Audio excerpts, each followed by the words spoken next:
Set 7-এর প্রথম ভাগে 1, 2 এবং 3 দাগের প্রশ্নগুলোর সমাধান নিয়ে আলোচনা করছি।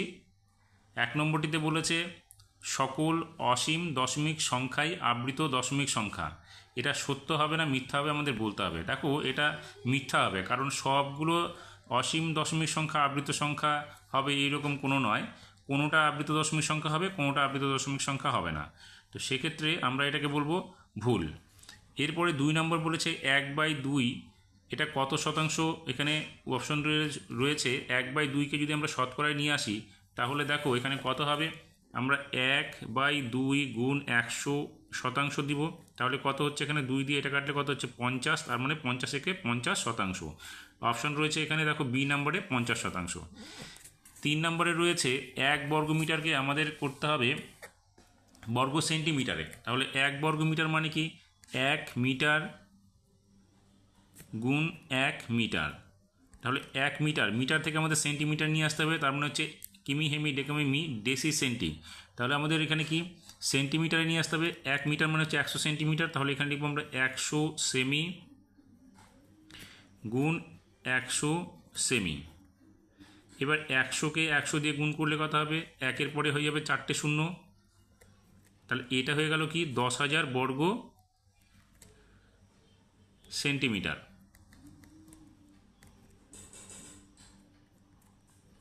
এরপরের প্রশ্ন বলেছে চতুস্থলকের তল সংখ্যা যোগ শীর্ষ সংখ্যা বিয়োগ ধার সংখ্যা কত হবে। দেখো চতুস্থলকের চিত্রটা এরকম হয়, তাহলে এখানে তল সংখ্যা কটা হচ্ছে, এটা এই তলটা হচ্ছে ভূমির একটা, পার্শ্বতল 3টা, তার মানে 4টা। তাহলে চতুস্থলকের তল সংখ্যা হচ্ছে 4 যোগ শীর্ষ কটা হচ্ছে, শীর্ষ দেখো উপরে একটা নিচে 3টে, তাহলে হলো 4। আর বিয়োগ করতে হবে ধার সংখ্যা। ধার সংখ্যা কটা আছে 1, 2, 3, 4, 5, 6, তাহলে এখানে আমরা লিখবো 6। তাহলে কত 4 আর 4 যোগ করলে হচ্ছে 8 বিয়োগ 6, আমাদের হবে কত, উত্তরটা 2। 5 নম্বর প্রশ্নটিতে বলেছে A B O B A রশ্মি দুটি একই কি, ঠিক না ভুল দেখাতে হবে। দেখো এ থেকে বি এর দিকে একটা রশ্মি এবং বি থেকে এ এর দিকে একটা রশ্মি যাচ্ছে, তার মানে দুটো রশ্মি যে এক নয় সেটা আমরা এখান থেকে দেখেই বুঝতে পারছি। তাহলে এটা হবে কি ভুল, ঠিকটা কেটে যাবে। এবার বলেছে 25 টাকার 1/5 অংশ সমানচিহ্ন কত টাকা, সেটা আমাদের দেখাতে হবে। তাহলে 25 টাকার মানে কি 25 গুণ 1/5, 5 দিয়ে 25কে কাটলে কত হবে, এখানে 5, তার মানে 5 টাকা। অপশানটা রয়েছে আমাদের দেখবে এ নম্বর অপশানে রয়েছে। এরপরে 7 নম্বরে বলেছে বর্গমিটার, সেমি ও গ্রাম এদের মধ্যে ক্ষেত্রফলের একক হলো। দেখো এখানে বর্গ যেখানে লেখা থাকে সেটা হচ্ছে ক্ষেত্রফলের একক হয়, তাহলে এখানে বর্গমিটার, তাহলে আমরা এখানে লিখব হচ্ছে বর্গমিটার হচ্ছে ক্ষেত্রফলের একক, বর্গ মিটার। এবার 8 নম্বরে বলেছে 6-এর অনন্যক। 6-এর অনন্যক হচ্ছে 1/6 হবে। পরের প্রশ্ন বলেছে -20 টাকা ক্ষতি এর বিপরীত কী হবে। দেখো -20 এর বিপরীত কি +20, তাহলে এখানে লিখবো আমরা +20 টাকা ক্ষতি। পরের প্রশ্ন বলেছে x/3 - p এটাকে কথায় লিখতে হবে, তাহলে এটা কী হবে, x এর 1/3 থেকে p বিয়োগ, তাহলে এখানে আমরা লিখব x এর 1/3 থেকে p বিয়োগ। এরপরে এখানে রয়েছে 2 দাগের প্রথম প্রশ্নটাতে একটি আবৃত দশমিক সংখ্যা রয়েছে, এটাকে আমাদের সামান্য ভগ্নাংশে পরিণত করতে হবে। আমরা এখানে দশমিকের পরে 3 ঘর পাচ্ছি, কিন্তু দুটো ঘরের উপর আবৃত রয়েছে, তাহলে দুটো 9 নিব এবং একটা 0 পাবো।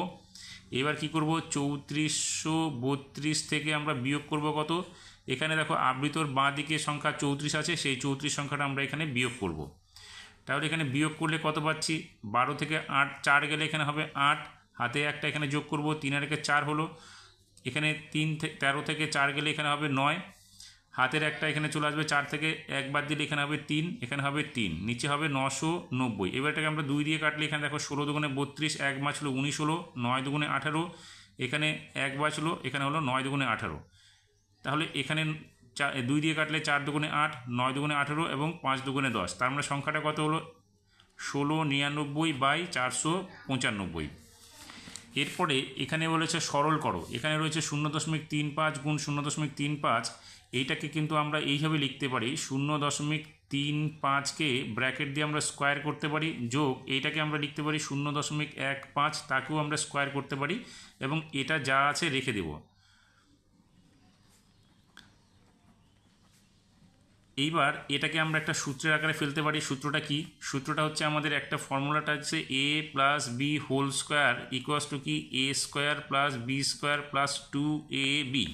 তাহলে এবার যদি আমরা দেখি এটাকে a যদি ভাবি ভিতরের অংশটা, তাহলে a স্কোয়ার হলো, এটাকে যদি ভিতরের অংশটা b ভাবি তাহলে b স্কোয়ার, অর্থাৎ a square plus B square plus 2 into a into b হয়ে গেল। তার মানে হচ্ছে a plus B whole square. তার মানে এখানে a plus B whole square বলতে 0.35 যোগ 0.15 তার হোল স্কোয়ার। এবার সংখ্যা দুটো যদি যোগ করি আমরা, তাহলে 5 আর 5 যোগ করলে 10, 10-এর 0 হাতে থাকবে 1, 3 আর 1 4, আর হাতের 1 মিলে হচ্ছে 5, দশমিকটা এখানে বসলো, 0 এখানে বসলো, তার হোল স্কোয়ার। তার মানে কি হচ্ছে 0.5 তার হোল স্কোয়ার, অর্থাৎ 5 5-এ 25, আর দশমিকটা হবে এখানে, অর্থাৎ 0.25 হবে আমাদের সরল অঙ্কটার উত্তর। 3 নম্বর বলেছে এখানে আমাদের এটাও সরল করতে হবে, 6/49 গুণ 7/3।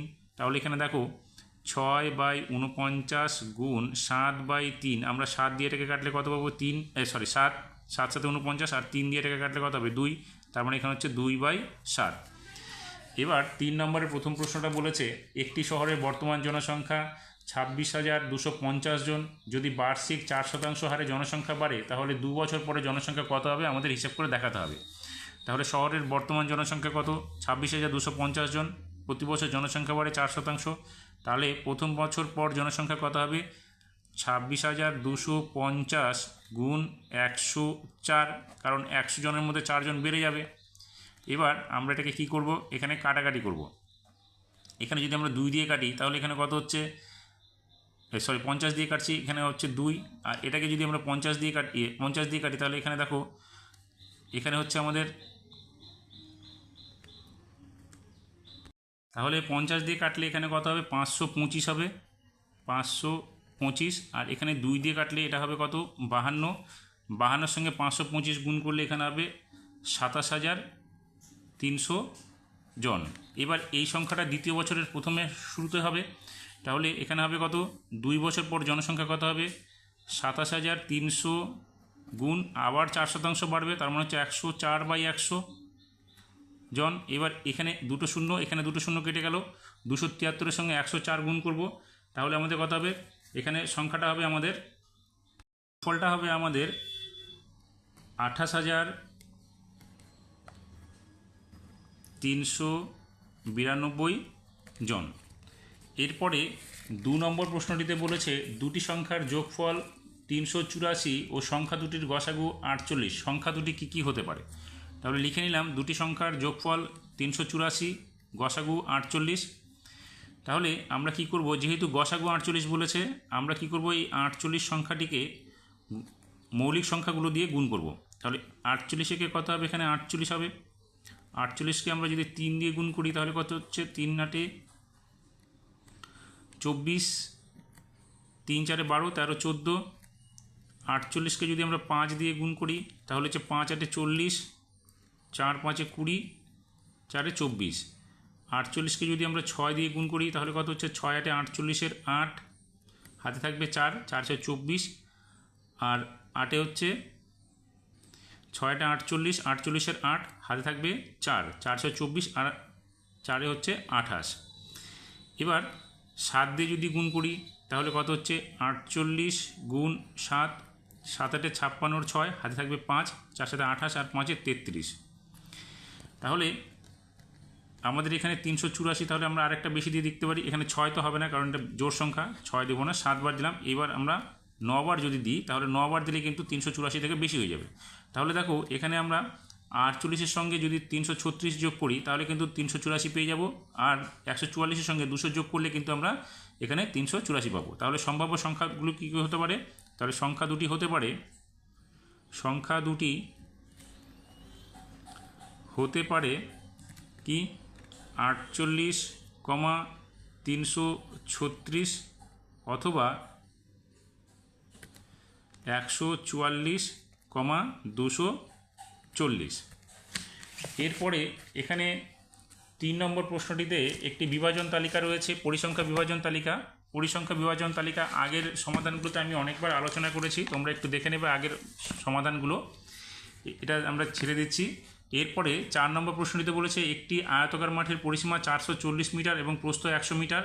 মাঠটির বাইরের চারিদিকে 3 মিটার চওড়া রাস্তা আছে, রাস্তার ক্ষেত্রফল নির্ণয় করো। তাহলে এখানে আয়তাকার মাঠের পরিসীমা 440 মিটার দেওয়া আছে, প্রস্থ দেওয়া আছে। আমাদের কী করতে হবে, এখানে অর্ধ পরিসীমা বের করতে হবে। তার মানে হচ্ছে 440কে আমরা ভাগ করব অর্ধেক, যেহেতু 2 দিয়ে ভাগ করব, তার মানে হচ্ছে 220 মিটার। তাহলে দৈর্ঘ্য কত হবে, দৈর্ঘ্য হবে অর্ধ পরিসীমা থেকে আমরা এই প্রস্থটাকে বাদ দিব, অর্থাৎ 220 বিয়োগ 100, তার মানে হচ্ছে 120 মিটার। তা এখানে ছবিটার মধ্যে দেখো আয়তাকার, তাহলে এটা হচ্ছে প্রস্থ আমাদের 100, এটা কত হচ্ছে 120।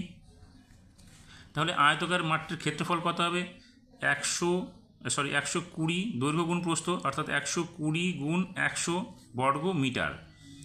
তার মানে কত হচ্ছে 1 2 বাকি 3টে শূন্য হবে, এত বর্গ মিটার, অর্থাৎ 12,000 বর্গ মিটার। এখন কি বলেছে, রাস্তাটি বাইরের দিকে চওড়া, তার মানে বাইরের দিকে প্রত্যেক ধারের দিকে 3 মিটার করে চওড়া আছে। তবে আমাদের কি করতে হবে, এখানে রাস্তা সহ মাঠের দৈর্ঘ্যটা বের করতে হবে। তাহলে দৈর্ঘ্য কত ছিল 120, যোগ করতে হবে, দেখো 3 মিটার করে দুদিকে বেড়েছে, এদিকেও 3 মিটার বেড়েছে, এদিকেও 3 মিটার বেড়েছে দৈর্ঘ্যের দুদিক থেকে। তাহলে 3 যোগ 3, তার মানে কত হচ্ছে 120 যোগ 6, অর্থাৎ 126 মিটার। ঠিক একইভাবে প্রস্থটা কত হবে, 100 ছিল, তার সঙ্গে যোগ করতে হবে, দুই দিকেই বেড়েছে 3 মিটার করে, এদিকে 3 মিটার বেড়েছে, এদিকেও 3 মিটার বেড়েছে, তার মানে হচ্ছে 3 যোগ 3, তার মানে হচ্ছে 100 যোগ 6, অর্থাৎ 106 মিটার। এখন রাস্তা সহ ক্ষেত্রফলটা বের করতে হবে আমাদের। আগে তো ভিতরের অংশটা বের করেছিলাম, এখন পুরো রাস্তা সহ সম্পূর্ণটা বের করতে হবে। তাহলে আমরা কি করব, তাহলে রাস্তা সহ মাঠের ক্ষেত্রফল বের করতে গেলে আমরা কি করব, রাস্তা সহ যে দৈর্ঘ্য এবং প্রস্থ আছে সেটাকে আমরা গুণ করব। 126 গুণ 106, এখানে হবে বর্গ মিটার। এই সংখ্যা দুটো গুণ করলে হবে আমাদের 13,356 বর্গ মিটার। আমাদের কি চেয়েছে, এখানে রাস্তাটির ক্ষেত্রফল চেয়েছে। তাহলে আমরা কি করব, এই রাস্তা সহ ক্ষেত্রফল থেকে শুধু আয়তাকার জমিটার যে ক্ষেত্রফল বা আয়তাকার অংশের ক্ষেত্রফল মাঠটার, সেটা আমরা বিয়োগ করে দেবো। তাহলে এখানে কী হবে, 13,356 বিয়োগ 12,000 বর্গ মিটার, বিয়োগ করলে কত হবে আমাদের, এখানে হচ্ছে 1,356 বর্গ মিটার। এরপরে আমাদের 5 নম্বর প্রশ্নটাতে বলেছে 16.2/3 মিটার লম্বা ফিতের 3/8 অংশ কেটে নিয়ে তাকে সমান 5 ভাগে ভাগ করলে একটি টুকরোর দৈর্ঘ্য কত হবে। তাহলে আমরা কি করব, এখানে এটাকে 16.2/3 থেকে 3/8 অংশ বাদ দিব, বাদ দিয়ে যে বাকি অংশটা থাকবে সেটার সঙ্গে আমরা 5 ভাগ করব। তাহলে 3 × 48, 48 আর 2 50, 50/3 বিয়োগ 3/8 ভাগ 5। এটা লসাগু করব আমরা, লসাগু করলে কত হবে, 3 8 24 হবে এখানে। তাহলে 3 দিয়ে 24কে ভাগ করলে 8 হলো, 8 দিয়ে 50কে গুণ করলে 5 8 40, অর্থাৎ 400 হবে, বিয়োগ 8 দিয়ে এটাকে ভাগ করলে 3 হবে, 3 দিয়ে এটাকে গুণ করলে 3 3 9 হলো, এখানে ভাগ 5 হলো। এবার যদি আমরা এটাকে বিয়োগ করি তাহলে কত হচ্ছে, এখানে হচ্ছে 1, এখানে হচ্ছে 9, এখানে হবে 3, 391/24 ভাগটা গুণ হয়ে যাবে, গুণ হলে এটি কী হবে, 1/5 হয়ে গেল, অর্থাৎ এখানে কত হবে 391 এখানে হবে 4 5 20, 5 2 10, 120। তাহলে এই এত, এটাকে আমরা এখন ভাগ করে দেবো। এখানে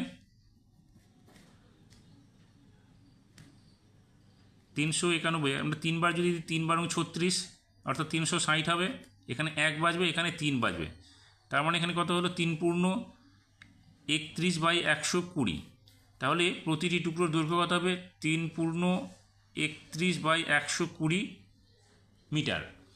পরের প্রশ্ন বলেছে রাজিয়া তার টাকার 2/3 অংশ দেবনাথকে এবং 3/10 অংশ সুনিতাকে দেওয়ার পরে 180 টাকা রইল। প্রথমে তার কাছে কত টাকা ছিল। তাহলে রাজিয়া, দেবনাথ ও সুনিতাকে মোট দিল কি 2/5 যোগ 3/10 অংশ, এটাকে আমরা লসাগু করলে 10 পাবো। এখানে 5 দিয়ে এটাকে ভাগ করলে 2, 2 2 4 যোগ 10 দিয়ে এটাকে ভাগ করলে 1, 1 3 একে 3 অংশ, অর্থাৎ এখানে কত 7/10 অংশ। তাহলে বাকি অংশ কত হবে, আমরা 1 থেকে এটাকে বিয়োগ করব 7/10, তার মানে কত হচ্ছে 10 বিয়োগ 7/10, অর্থাৎ 3/10 অংশ। এখন প্রশ্নটাতে কি বলেছে, বাকি অংশ হচ্ছে 180 টাকা। তাহলে আমরা লিখতে পারি যে 3/10 অংশ সমান চিহ্ন 180 টাকা। তাহলে 1 বা সম্পূর্ণ অংশ কি হবে? 180/3/10, অর্থাৎ 180 গুণ 10/3 হয়ে যাবে। 3 দিয়ে এটা কাটলে কত হবে? 60, অর্থাৎ 600 টাকা। তার মানে রাজিয়ার কাছে প্রথমে কত ছিল? 600 টাকা ছিল।